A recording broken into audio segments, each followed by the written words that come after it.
17. Alasan perpisahan.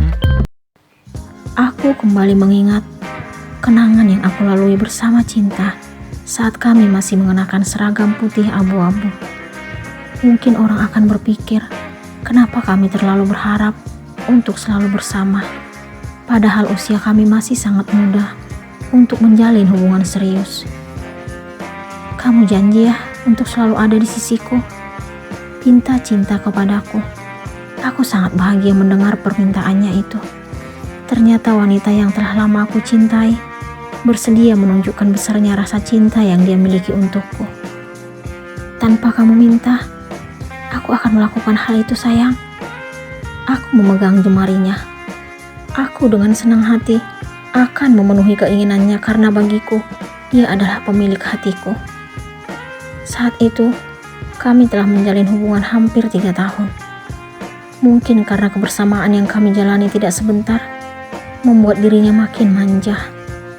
Dia seolah-olah menunjukkan kalau dia ingin selalu berada di dekatku. Aku pun makin yakin kalau dia akan menjadi wanita terakhir dalam hidupku. Namun, semuanya tiba-tiba berubah seketika. Kamu harus menikah dengan Lastri, Zal. Titah ayah kala itu hingga membuat duniaku seakan-akan berhenti.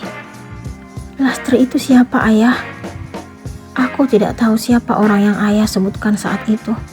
Di samping itu, aku juga bingung dengan permintaannya. Dia putri partner ayah. Aku tidak mengerti kenapa ayah tiba-tiba memintaku menikah dengan anak dari rekan kerjanya. Padahal sebelumnya, ayah tidak pernah bercerita tentang usahanya kepadaku. Kenapa aku harus menikah dengannya? Aku tidak terima dengan keinginan ayah. Aku merasa tidak mungkin melakukan apa yang beliau inginkan. Dia ingin kamu menikahi putrinya. Dia berharap agar kamu membantunya mengurus usahanya. Penjelasan ayah tidak masuk akal menurutku kala itu. Kenapa bisnis dikaitkan dengan pernikahan? Apa hubungannya dengan pernikahan? Kalau memang hanya untuk membantu usahanya, gak harus menikahi anaknya. Lagipun, aku sudah memiliki gadis yang sangat aku cintai. Aku menentang keinginan ayah dan menjelaskan tentang orang yang aku cintai. Ayah harus tahu kalau aku telah memiliki gadis impian. Hanya kamu yang dapat menyelamatkan ayah, Zal. Ucapan ayah membuatku tidak mengerti. Kenapa ayah berkata seperti itu? Ada apa sebenarnya? Pertanyaan itu yang terlintas di pikiranku. Aku tidak mengerti maksud ayah. Aku masih butuh penjelasan atas apa yang keluar dari mulut ayah. Ayah punya utang banyak pada Papa Lastri, Zal. Dia yang telah membantu ayah untuk membangun kembali usaha ayah. Keuntungan dari usaha ayah tidak akan mampu untuk melunasi utang-utang itu. Satu-satunya jalan keluar adalah dengan kamu menikah dengan Lastri. Tolong ayah, Zal. Sungguh, aku sangat terkejut mendengar penjelasan ayah. Bagaimana mungkin beliau mengorbankan anaknya sendiri karena urusan bisnis antara dirinya dan rekan kerjanya? Aku tidak ingin percaya dengan apa yang ayah ucapkan saat itu.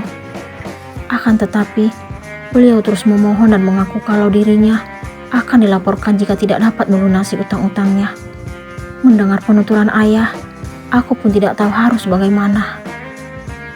Akhirnya, aku tidak mampu menolak permintaan ayah.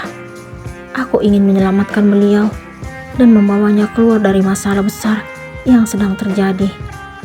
Aku pun menyetujui untuk menikah dengan Lastri. Aku sangat hancur saat akan memberikan keputusan yang sangat menyakitkan kepada Cinta. Aku dengan berat hati dan dengan perasaan campur aduk, akhirnya memberanikan diri untuk memutuskan hubungan dengannya. Dia tidak terima dengan keputusan yang telah aku ucapkan. Dia menganggapku sebagai laki-laki yang sangat kejam dan tidak mengerti apa arti cinta yang sesungguhnya. Dia tidak tahu kalau aku terpaksa melakukan semua itu. Aku hanya ingin membantu dan menyelamatkan ayah dan keluargaku.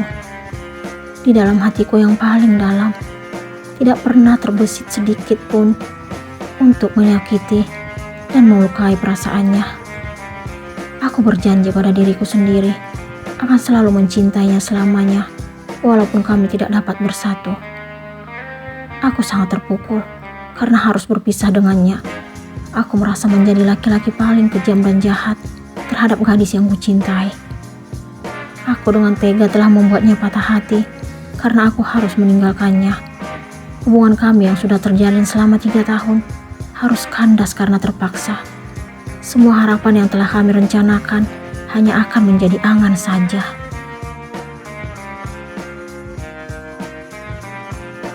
Semenjak bertemu wanita yang mengaku bernama Bunga, hatiku makin yakin kalau aku sedang bersama Cinta.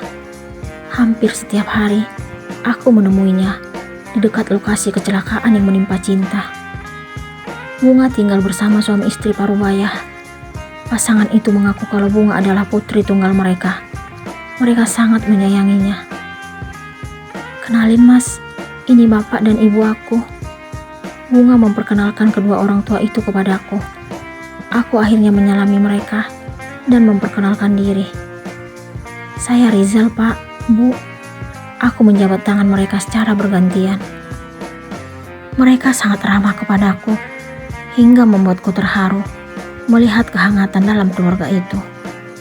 Bunga terlihat bahagia memiliki orang tua seperti mereka. Senyum indahnya menjadi bukti dari kebahagiaan itu.